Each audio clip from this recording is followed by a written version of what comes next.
आज हम लोग इस बेयर एक्ट की व्याख्या की कक्षा में अनुच्छेद 80 पर बात कर रहे हैं।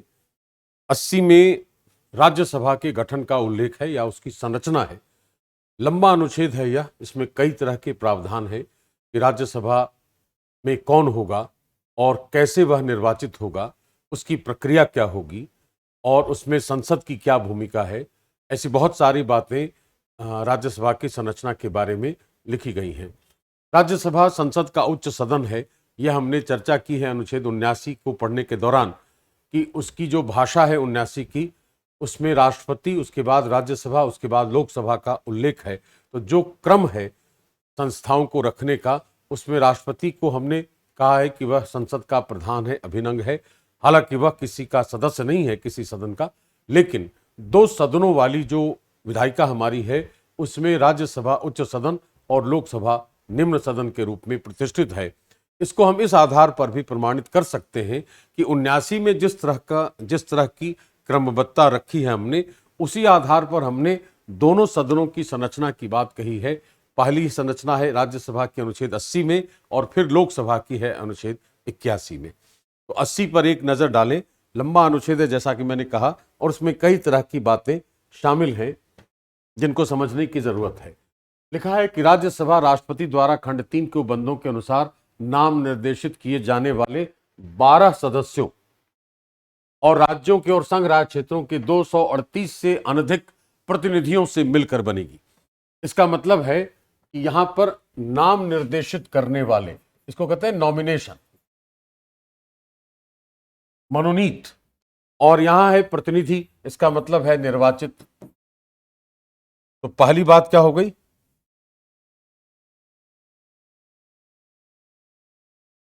कि राज्यसभा में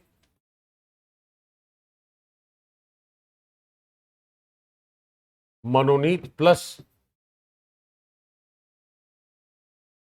निर्वाचित सदस्य होंगे। इनकी संख्या होगी 12 और इनकी होगी 238। मनोनयन जो है, यह मनोनयन राष्ट्रपति करेगा, जो आगे खंड 3 में उल्लिखित है। तो पहली बात तो अनुच्छेद 80 की यह है। दूसरा यह है कि राज्यसभा में राज्यों के और संघ राज्य क्षेत्रों के प्रतिनिधियों द्वारा भरे जाने वाले स्थानों का आवंटन चौथी अनुसूची में इस निमित्त अंतर्विष्ट उपबंधों के अनुसार होगा। अगली बात क्या कह रही है कि राज्यों में राज्यसभा की जो सीटें होंगी वो 4th शेड्यूल के हिसाब से होंगी, चौथी अनुसूची के हिसाब से होंगी। जितनी चौथी अनुसूची में एक राज्य के उल्लेख है, उतने प्रतिनिधि राज्य से चुने जाएंगे और बाकी जो होंगे वो संघ शासित क्षेत्र से होंगे। आगे है कि राष्ट्रपति द्वारा खंड 1 के उपखंड क के अधीन नाम निर्देशित किए जाने वाले सदस्य ऐसे व्यक्ति होंगे जिन्हें निम्नलिखित विषयों के संबंध में विशेष ज्ञान या व्यवहारिक अनुभव है। पहला है साहित्य, विज्ञान, कला और समाज सेवा। ये 4 हैं मनोनयन के आधार।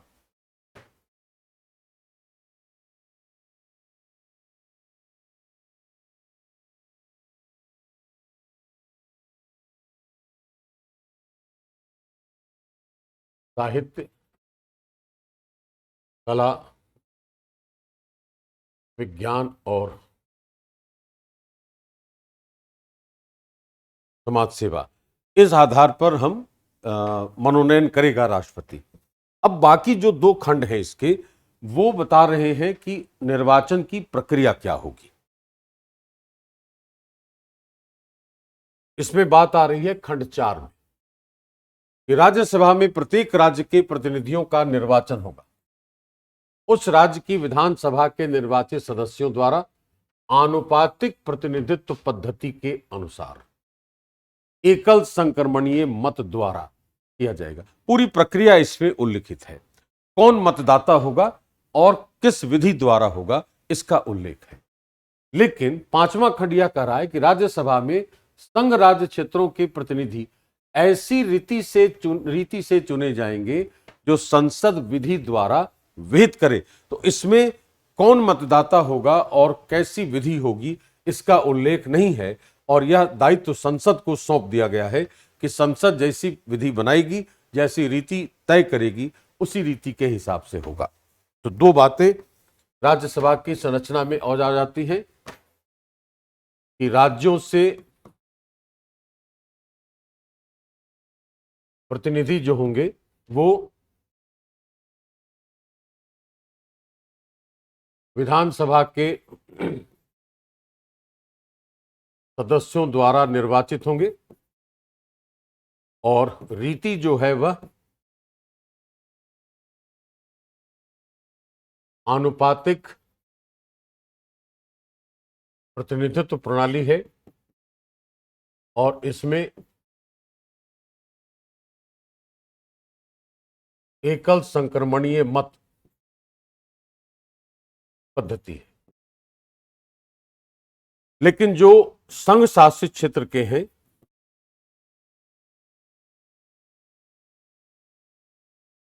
इसमें निर्वाचन की विधि उल्लिखित नहीं है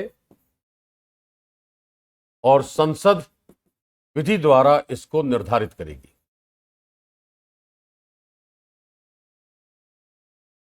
कई बातें इसमें आ गई सामने, जैसे कि राज्यसभा में जो विशेषज्ञ सदस्य हैं वो राज्य स्तरीय समस्याओं के निराकरण में सहयोग दे सके।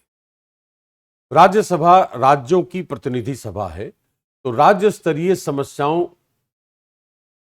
पर जो विशेष ज्ञान या व्यवहारिक अनुभव रखने वाले व्यक्ति होंगे, जो साहित्य, कला, विज्ञान और समाज सेवा के क्षेत्रों से आएंगे, उनकी यह क्षमता होगी कि वह ऐसी राज्य स्तरीय समस्याओं के समाधान में संसद का सहयोग करें। इसलिए मनोनीत सदस्यों का महत्व इस अनुच्छेद में दर्शाया गया है, ऐसा कहा जा सकता है। दूसरा कि संघ शासित क्षेत्र में अगर हम विधि का निर्माण करेगी संसद, तो संसद विधि निर्माण की सर्वोच्च संस्था है। यह सिद्ध होता है इस आधार पर कि संघ शासित क्षेत्रों में निर्वाचित होने के लिए किसी स्पष्ट रूप से रीति का उल्लेख नहीं है, लेकिन राज्यों के लिए हमने वह पद्धति उल्लेख कर रखी है इस आधार पर। तीसरी बात यह कही जा रही है कि जो हमारा जो सदन है यह, उसमें अप्रत्यक्ष रूप से निर्वाचित प्रतिनिधि होंगे, तो यह प्रतिनिधि लोकतंत्र का एक उदाहरण दे रहा है। और इसके साथ साथ पूरे समाज से हमने देखा कि साहित्य से भी, कला से भी, विज्ञान से भी और समाज सेवा, तो सभी जगहों का ज्ञान रखने वाले लोग संसद में आएंगे अगर, तो भारत में जो सामाजिक स्तर पर जो कार्य होने हैं, जो समस्याएं हैं, उनका समाधान बहुत आसानी से किया जा सकेगा। इस आधार पर हम राज्यसभा की संरचना की बात कर सकते हैं। एक और महत्वपूर्ण बात यह है कि यह फिर से द्विसदनों वाली विधायिका की बात कर रहा है, जिसमें राज्यसभा उच्च सदन के रूप में स्थापित है। अगर हम अनुच्छेद 80 को अनुच्छेद 79 के साथ पढ़कर देखेंगे तब यहां कहा जाएगा कि अनुच्छेद 80 और अनुच्छेद 79 से सिद्ध होता है कि राज्यसभा उच्च सदन है। जो मनोनीत सदस्य हैं वो राज्य स्तरीय समस्याओं के समाधान में सहायक हैं, ऐसा कहा जा सकता है। और इस आधार पर अगर हम इसके अलग अलग डायमेंशंस पर बात करें, तो वो डायमेंशन हमें दिखेगा कैसे।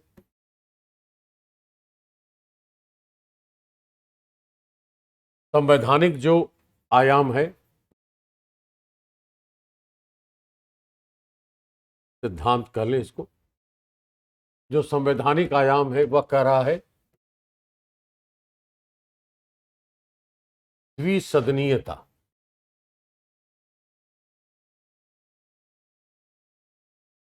बाइकैमरलिज्म है और उच्च सदन की संरचना की बात इसमें कही गई है।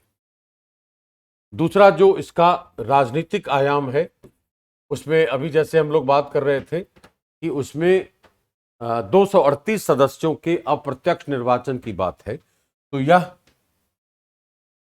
प्रतिनिधि लोकतंत्र, रिप्रेजेंटेटिव डेमोक्रेसी का सिद्धांत इसमें दिखता है हमें। तीसरा जो इसका प्रशासनिक तत्व है या प्रशासनिक सिद्धांत है, वह मनोनयन की शक्ति है राष्ट्रपति के पास, और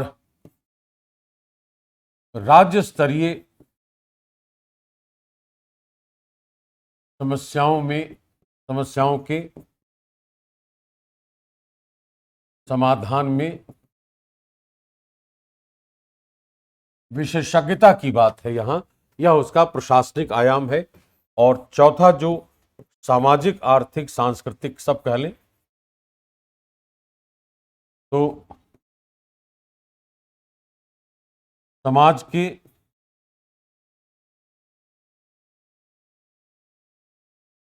विभिन्न क्षेत्रों का प्रतिनिधित्व है इसमें, साहित्य, कला, विज्ञान, समाज सेवा। इस आधार पर हम अनुच्छेद 80 की भाषा को एक्सप्लेन करके उसके अर्थ की व्याख्या